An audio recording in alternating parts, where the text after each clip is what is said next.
अस्सलाम वालेकुम my friend. मैं हूं आपका दोस्त और आपका भाई Bilal Khan.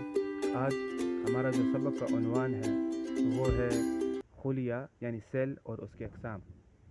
Cell and it's type. Cell असल में होता क्या है?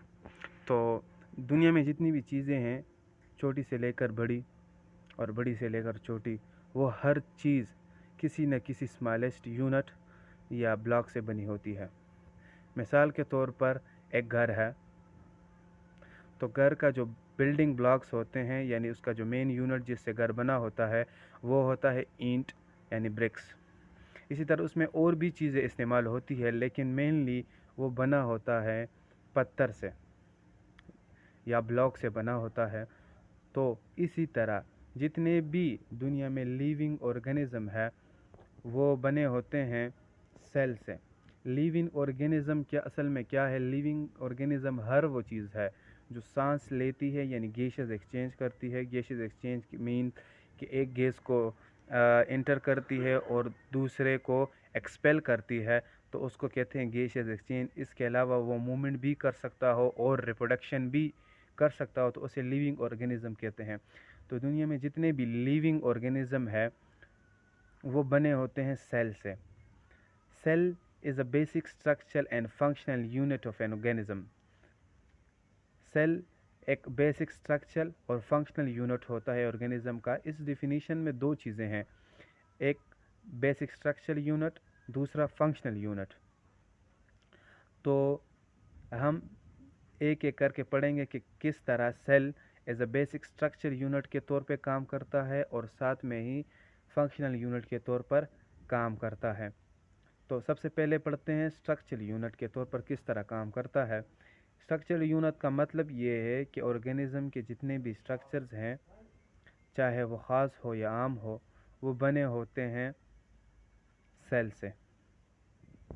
मिसाल के तौर पर समझते हैं होमोसेपियन। होमोसेपियन कहते हैं ह्यूमन बीइंग को, साइंटिफिक नाम है इसका, जिसे हम बायोनोमियल नोमेनक्लेचर में पढ़ेंगे इंशाल्लाह।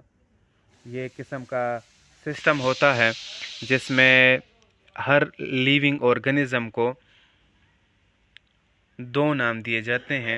एक पहला उसका जीनस ज़ाहिर करता है और दूसरा स्पीशी ज़ाहिर करता है। जिस तरह के होमोसेपियन, होमो जीनस है और सेपियन स्पीशी है। आमतौर पर हम इसे इंसान कहते हैं या ह्यूमन बीइंग कहते हैं। डिटेल में हम इस पर बाद में बात करेंगे, लेकिन मिसाल के तौर पर हम समझते हैं कि ह्यूमन बीइंग जिसे हम देखते हैं ज़ाहिर तौर पर, उसके हाथ होते हैं, पाँव होता है, सर होता है, आंखें होती हैं, नाक होती है। इसी तरह उसके इंटरनल ऑर्गन्स भी होते हैं, जिस तरह के हार्ट, लंग्स होते हैं, लिवर होता है, गुर्दे यानी किडनी होती है, और नर्वस सिस्टम और expiratory system, gases exchange system, circulatory system. जहाँ पर भी सिस्टम बायोलॉजी में जहाँ भी सिस्टम का नाम आएगा वो अगर ऑर्गेनिज्म से रिलेटेड है, इसका मतलब ये है कि उसमें मुख्तलिफ़ चीज़ें इन्वॉल्व होकर काम करती है। जिस तरह हम कहते हैं कि कंप्यूटर सिस्टम, तो कंप्यूटर सिस्टम में मॉनिटर होता है, सीपीयू होता है, कीबोर्ड होता है, माउस होता है। तो वो मिलकर जो है ना एक सिस्टम बनाते हैं और मिलजुल कर जो है ना काम करते हैं। तो इसी तरह ह्यूमन बीइंग में जब सिस्टम का या लिविंग ऑर्गेनिज्म में सिस्टम का नाम आएगा, इसका मतलब ये है कि उसमें मुख्तलिफ़ किस्म के ऑर्गन्स इन्वॉल्व है। जिस तरह के नर्वस सिस्टम में इन्वॉल्व होता है brain, spinal cord, nerve tissues involve होते हैं, तो वो मिलजुल कर एक सिस्टम बनाते हैं, सेंसेशन सिस्टम बनाते हैं। इसी तरह डाइजेस्टिव ट्रैक्ट या डाइजेस्टिव सिस्टम पे हम बात करते हैं, तो डाइजेस्टिव सिस्टम में ज़ुबान होती है, इस तरह लानिक्स फानिक्स होता है, वो पाइप होता है इंटेस्टाइनल, इस तरह स्टमक होता है, स्मॉल इंटेस्टाइन, लार्ज इंटेस्टाइन। तो वो एक सिस्टम बनाते हैं जिससे वो डाइजेस्टिव सिस्टम का काम करती है, यानी जो हम खुराक कहते हैं उससे न्यूट्रिशन निकालने में वो हेल्प करती है। और सर्कुलेटरी सिस्टम में हार्ट काम करता है, ब्लड वेसल्स होते हैं, नर्व्स होते हैं, वो मिलजुल कर जो है ना काम करते हैं और ब्लड को हर एक कोने में पहुंचाते हैं। तो जितने भी स्ट्रक्चर है और या सिस्टम है वो बने होते हैं असल में सेल से। मतलब जिसको भी हम देखते हैं तो ऑर्गेनिज्म को, तो असल में वो हमें सेल ही नज़र आता है। तो दूसरी इसमें जो पार्ट है वो फंक्शनल यूनिट है। کہ آرگینزم کس طرح ایک فنکشنل یونٹ کے طور سیل کس طرح فنکشنل یونٹ کے طور پہ کام کرتا ہے. تو چونکہ ایک آرگینزم کے سارے اسٹرکچرز یا آرگن سیل سے بنے ہوتے ہیں، تو لہٰذا جو وہ آرگن کام کرتا ہے یا جو سسٹم کام کرتا ہے تو وہ اصل میں اسمالسٹ یونٹ پر کام ہوتا ہے جسے سیل کہتے ہیں.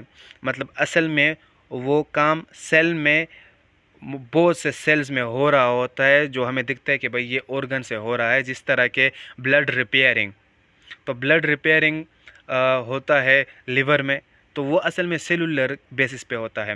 ایگزامپل کے طور پر ہم سمجھتے ہیں کہ گیشز ایکسچینج. تو گیشز ایکسچینج میں جب ہم آکسیجن کو اندر لیتے ہیں، لنگز میں لے جاتے ہیں، تو ادھر ایک چیمبر ہوتا ہے جسے الویلائی کہا جاتا ہے، اور اس کی لائننگ پہ سیلز موجود ہوتے ہیں، ممبرین سے موجود ہوتے ہیں جس کو پیرنکائما سیلز کہتے ہیں. اصل میں پیرنکائما سیلز میں گیشز ایکسچینج یعنی کاربن ڈائی آکسائڈ آتے ہیں الویلائی میں، اور الویلائی سے آکسیجن جاتا ہے بلڈ ویسل میں، ہے نا. پھر وہ جب آئرن کے ساتھ اٹیچ ہوتا ہے، یہ بھی ایک الگ سسٹم ہے کہ کس طرح ایکسچینج ہوتا ہے، جس پہ ہم بعد میں ویڈیو بنائیں گے. لیکن اس کے علاوہ ہے ڈائجسٹن سسٹم. ڈائجسٹن سسٹم میں نے اس سے پہلے بھی بتا دیا کہ ہم کھانا کھاتے ہیں تو ہماری زبان میں کچھ سیلز موجود ہوتے ہیں جو اس کا ٹیسٹ اور ٹمپریچر جو ہے نا ناپ لیتے ہیں اور برین کو اس کو ٹرانسفر کرتے ہیں. اس کے علاوہ سیلوری گلینڈ موجود ہوتے ہیں جو سیلائیوا ریلیز کرتے ہیں، اور ادھر سے ہی کاربوہائیڈریٹ کی جو ڈائجیشن ہے وہ شروع ہو جاتی ہے. اور اس طرح یہ اندر فوڈ پائپ کے ذریعے اندر سٹمک چلے جاتے ہیں. سٹمک کے جو لائننگ ہوتے ہیں ادھر جو سیلز پروڈکشن کرنا سٹارٹ کر دیتے ہیں، HCl کا، پروٹیز کا، لیپیز کا. تو ادھر سے ہی فوڈ سے یا اگر کوئی میڈیسن وغیرہ لے لیں تو وہ ادھر سے ہی آبزرپشن شروع ہونا سٹارٹ ہو جاتا ہے. تو اسی لیے کہتے ہیں کہ cell is a basic structure, کیونکہ وہ اسٹرکچر بناتا ہے، اینڈ فنکشنل کیونکہ وہ کام کرتا ہے ایک آرگینزم میں. تو اسی لیے کہتے ہیں کہ cell is a basic structure and functional unit of an organism. Cell کے ٹائپ پڑھیں گے. سیل کے مینلی 2 ٹائپس ہوتے ہیں. ایک ہوتا ہے پروکیریوٹک سیل اور دوسرا ہوتا ہے یوکریوٹک سیل. پروکیریوٹک سیل بنا ہے 2 لفظوں سے. پرو مین بیفور اور کیوٹ مین نیوکلس کو ظاہر کرتا ہے، یعنی نیوکلس یعنی بیفور نیوکلس. سب سے پہلے ڈیفینیشن پڑھیں گے پروکیریوٹک سیل کا. پروکیریوٹک سیل وہ سیل ہوتے ہیں جو جس میں نیوکلس پراپرلی موجود نہیں ہوتا اور اس کے جو آرگینیلیز ہے وہ سراؤنڈڈ نہیں ہوتے ممبرین پر، تو اس کو کہتے ہیں پروکیریوٹک سیل. ایگزامپل طور پر ہم لیتے ہیں بیکٹیریا، ایرچی سائنو بیکٹیریا یعنی بلو گرین الجی، جس میں نیوکلس پراپرلی موجود نہیں ہوتا، لیکن جہاں پر یہ ان کا جو جینوم ہے یعنی کروموسوم ہے موجود ہوتا ہے، بس اس کو نیوکلیٹ کہتے ہیں. اور رائبوسومز وغیرہ ہوتے ہیں. باقی جتنے بھی آرگینیلیز ہے وہ سراؤنڈڈ نہیں ہوتے بائی ممبرین، اور اس طرح ہی سائٹوسول میں یا سائٹوپلازم میں فلوٹ کرتے ہیں. تو دوسرے ٹائپ جو ہے سیل کا وہ ہے یوکریوٹک سیل. یوکریوٹک سیل وہ سیل ہوتے ہیں جس میں پراپر نیوکلیس موجود ہوتا ہے اور اس کے آرگینیلیز جو ہے وہ ممبرین سے سراؤنڈڈ ہوتے ہیں. یعنی مائکروسکوپ کے ذریعے آپ بالکل اس کو ایک دوسرے سے سپریٹ کر سکتے ہیں. نیوکلیس کو، اینڈوپلازمک ریٹیکولم کو، مائٹوکانڈریا کو، رائبوسوم کو، گولجی اپریٹس کو، گلائکوسوم کو یا پھر ایکسوسوم کو، سب چیزوں کو آپ سٹین کر کے مائکروسکوپ کے ذریعے الگ الگ دیکھ سکتے ہیں، جبکہ پروکیریوٹ میں آپ نہیں دیکھ سکتے. اور دوسری مین بات اس میں یہ ہے کہ پروکیریوٹ جو ہوتے ہیں یہ ہمیشہ یونی سیلولر رہیں گے، چونکہ یہ ایک اور اس کے علاوہ جو یوکریوٹک سیل ہے وہ یونی سیلولر بھی ہو سکتے ہیں جس طرح کے پروٹسٹ وغیرہ، اور ملٹی سیلولر بھی ہو سکتے ہیں جیسے کہ فنجائی، اینیمل اور پلانٹ.